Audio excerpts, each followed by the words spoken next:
can the legend do Bruce Dickinson?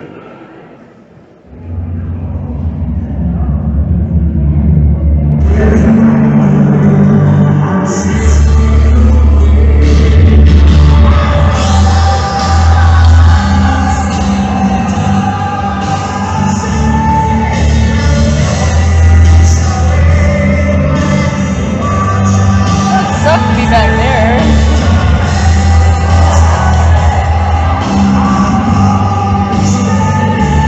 Yeah, it would.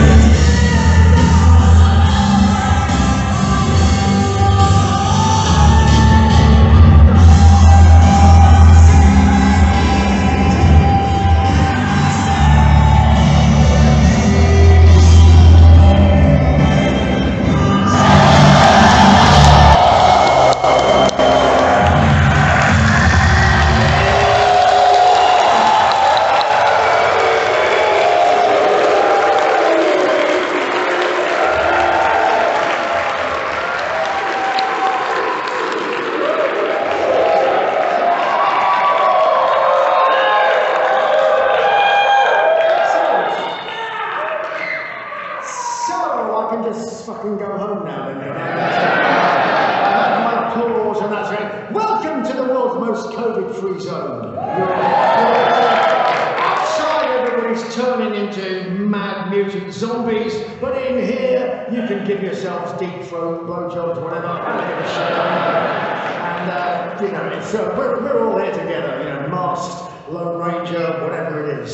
But welcome to the show. You know.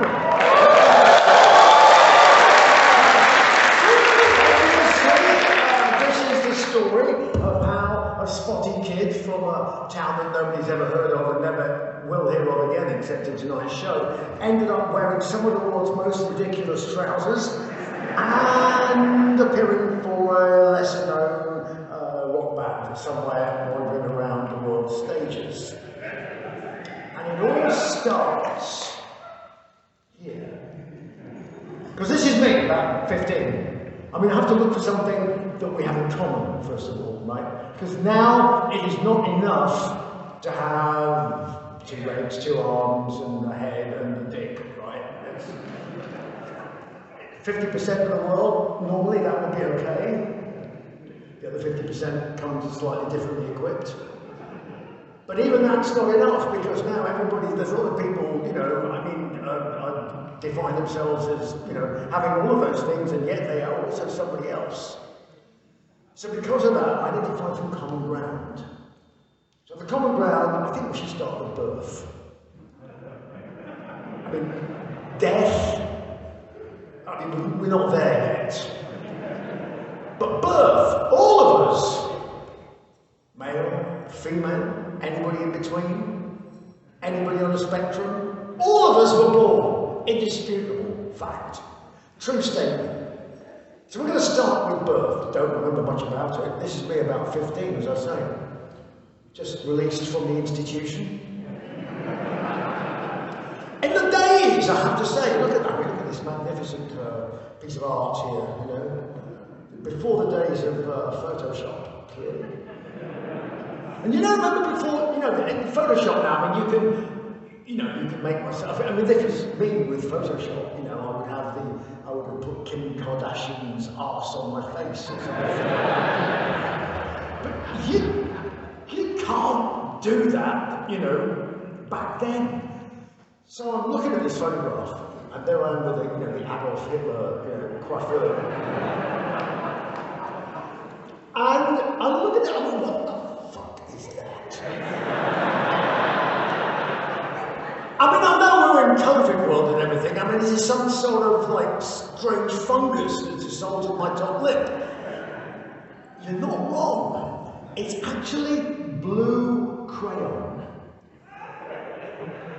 And the reason it's there is because I wanted to know what it would look like in the unlikely event that I was ever able to grow a moustache.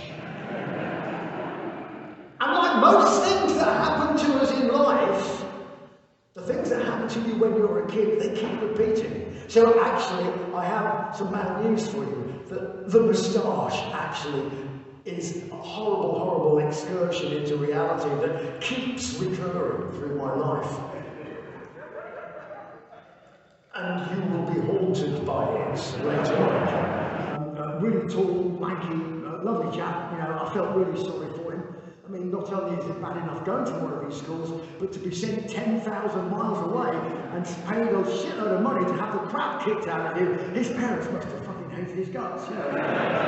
but no, there's Mike, and he's kind of cool, and he had a bass guitar that he had made himself in the school woodwork shop. We were like, okay, that's cool. So we all get together and it's like, okay, we need a song, 2.5 chords, bongos, bass, and half of Stairway to Heaven. What can we possibly play that we could massacre enough to...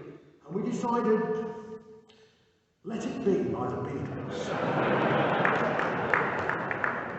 So we start off with Let It Be by the Beatles, and we go in there, I've got the bongos, you know, so it's like, alright, here we go, guys, you know, when I find myself in boom, boom, wah, boom, boom, wah. It sounded like We Will Rock You, and it's just really shit.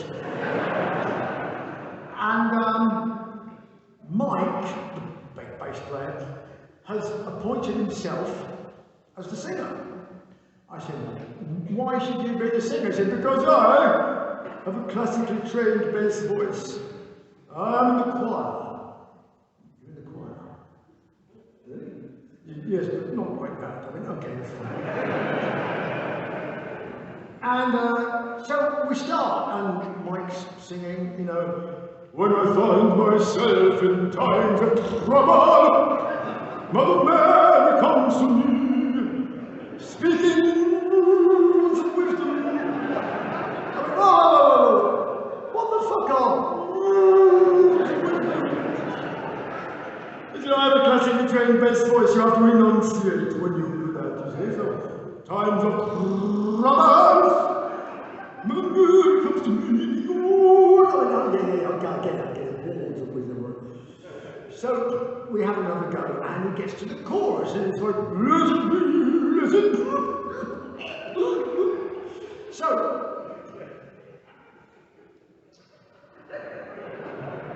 the guitarist in the corner, fucking genius, turns around and says, hey, shut the fuck up on the bongos. Give him a hand with the chorus. So I'm like, okay, I won't really pretend I'm just really missed by that comment, but okay, if you want to give him a hand with the chorus, I'll leave the bongos there, and we'll just do it without bongos. We get to the chorus, and I'm like, okay, well, it goes, how does it go? Well, how's it go, actually? He goes, well, it goes on, let it be, yeah, let it be, okay, let it be. Let me guess, let it be? Yeah. Okay, so then it's let it be, he goes, no, whisper words of wisdom. Let it be, went correct. And it's at this point that the wheels start to slowly turn.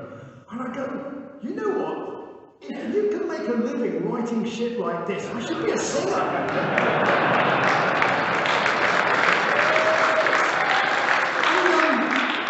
And, so, you know, I get there and we start, you know, and we get to the chorus. And I like let fly and I'm like, let it be, let it be, let it be, let it be, whisper words of wisdom, let it, oh, I shut up. You're the singer, we'll get another bongo player. Then it was time for tea, so we went downstairs, had a big mug of tea, had some toast, and then we broke up. Anyway, after all that, I ended up doing this.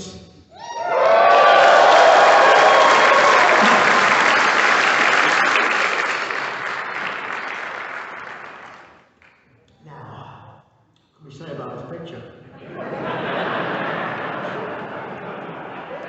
We used to call this the fruit and vegetable lineup shot. And when we took pictures like this, we had no idea that there would ever be something called high definition, right?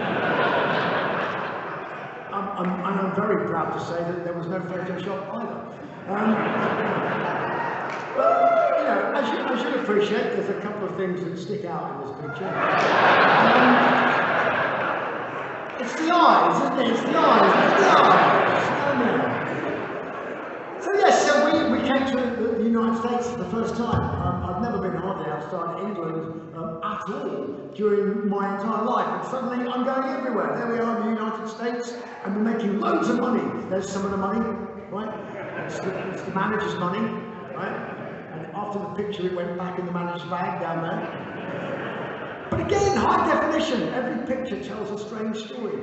Look at my pants. They're actually held together with string, right? You'd have thought he could have just dropped a $20 bill on me and said, go and buy yourself a belt, lad. You know what I mean? No, money back in the bag.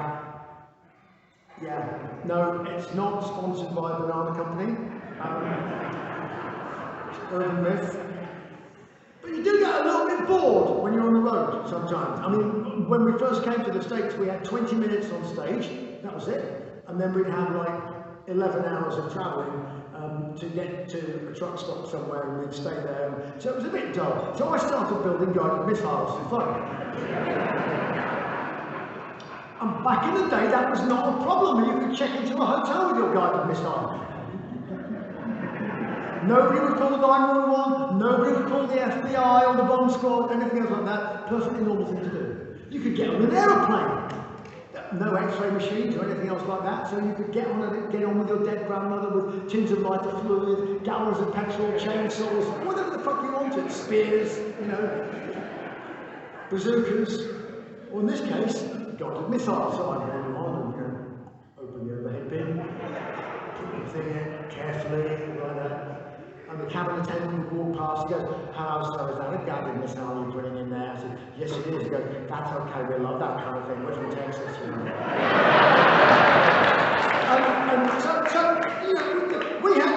we had fun, you know, doing extracurricular things as well. That's me supporting the Polish Air Force, wearing not enough clothing. When we did the show in Poland, Poland was still behind the Iron Curtain. And so it was a real phenomenon when we went there. It was unbelievable. I mean, people were coming out in their droves, hundreds of people, besieging the hotel. And the weird thing was we had a security guy that was allocated to us. And this guy was like Rambo. He was Polish, but he was trained as Soviet special forces. By the Spetsnaz, right? So he could kill people in industrial quantities just with his bare hands or his feet. And he did have a gun, but it was a last resort. I think he enjoyed snapping people's necks before he shoot them. And Joseph, his name was, and he wanted to kill everybody. I will kill him over there. He is waving his arm around, screaming. I said, is there anybody's fucking name on the song except me? No, the Invisible Man wrote the fucking music, you know what I mean? Oh, do you play an instrument? Yes, I play a fucking... So, to counter this, I decided I was going to play guitar for 15 seconds on the song. So, get my guitar, 15 seconds on the song, and I did it every night during the show, right? And the bizarre thing was, I'd never really noticed it before, but I was like, where is my guitar? Where is the sound of my guitar? Looking over the monitor guy, where is the sound of my guitar? Little did I know that the road crew had unplugged it every single night. Bastards. But that didn't stop me. As soon as there was a break in the singing, I went over and I walked over like that to the monitor guy, meaning business, you know. So I go up and I go.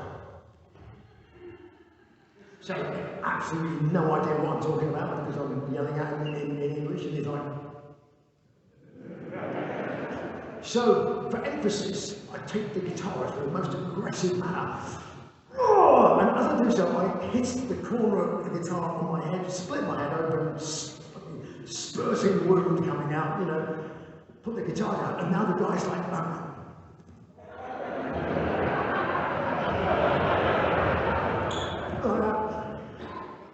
like, do your job! Stop jumping around like an ape! Goodness me! Smack! Then I break the guitar in half over the top of his mixing desk. The sound doesn't get any better. And I go and sit down, having broken my favourite guitar, going, it's all going wrong. And then I think I should mop my face, because I can feel blood coming down my nose. And as I'm about to do it, a roadie runs up and goes, no, don't mop your face. Can you squeeze it and make it bleed some more? The manager says it looks really amazing on the TV. So that was it. Looks like, you know, Gracie Brothers, looks like, you know, unlimited fighting championships or whatever, UFC, you know. There we are, yeah, oh yeah.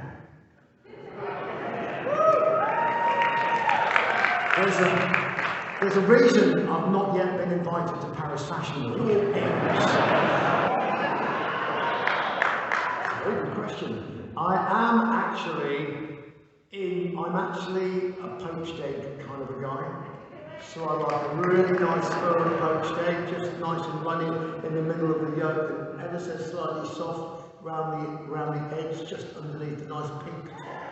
That. Very picky, very difficult to achieve, makes me very happy when I get that onto my avocado toast with a smoked salmon. Right? Then scrambled eggs, yeah, that's okay. Omelettes, yeah, not so crazy about. And then last of all, I'm not honestly very big on fried eggs, although there is something about an eggs over easy with loads and loads of salt on it, in like a bagel or something else like that. But only in New York when it's really, really freezing cold. What's the most ridiculous rumour you've ever heard about yourself? Well, it's simply that I just have the world's most enormous penis. Which is completely not true. What do you think of the proverbial advice? Never meet your hero because you will be disappointed. Not necessarily.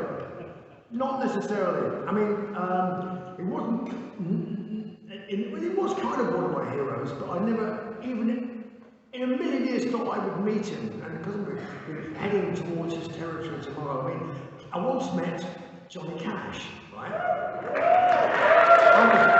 And it was totally random. We were in Toronto, Maple Leaf Gardens, which is an ice hockey arena, been knocked down now, right?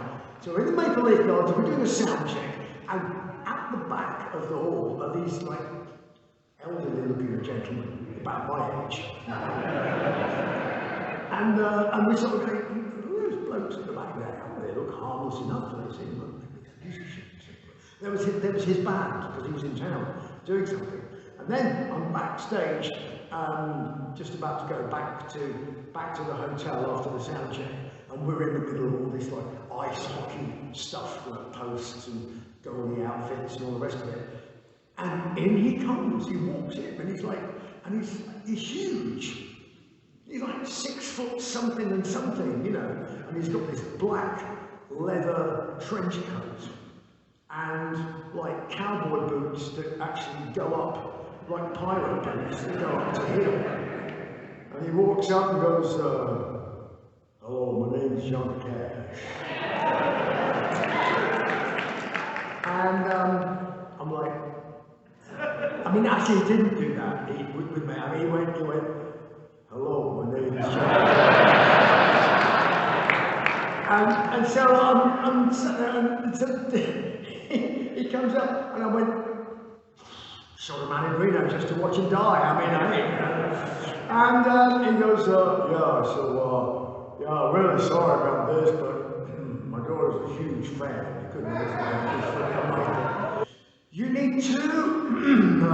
need to kind of relax it, open it all out, and get the air, so instead of going away from your chest and your throat, get it going up into the top bit of your head. It comes up here and then comes up your nose and all the bony bits, and you're basically turning your body into a speaker cabinet, effectively.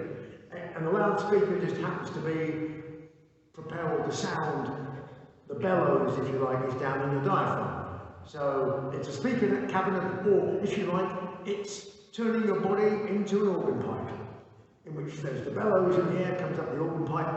But the interesting thing is that you can change the organ pipes in your body to resonate in different ways, which is one of the wonderful things about being able to sing. And everybody has got different spaces in their body, so everybody has got different abilities. So it's my belief, everybody can sing. Everybody can sing, but not all the same. Everybody can sing, which is why Leonard Cohen is a great singer, not because he sings like an opera singer, but because he's a great communicator with his voice. Bless him, rest in peace, and all that stuff. So if you're trying to warm your voice up and you get to sort of like how true throat, so you sort of want to warm it up a bit and get it sort of you start making noises like that, pissing off the neighbours, scaring the cat. It's starting to sound like a musical now, isn't it? I'm scaring the cat, I'm scaring the neighbours. It's just like that. Where is he sat? On the cat. That's why it's scared. You know.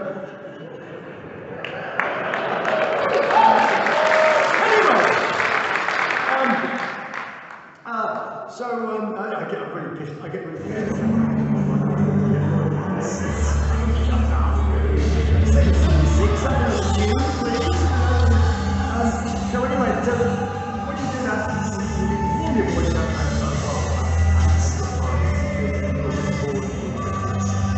Suck to be back there.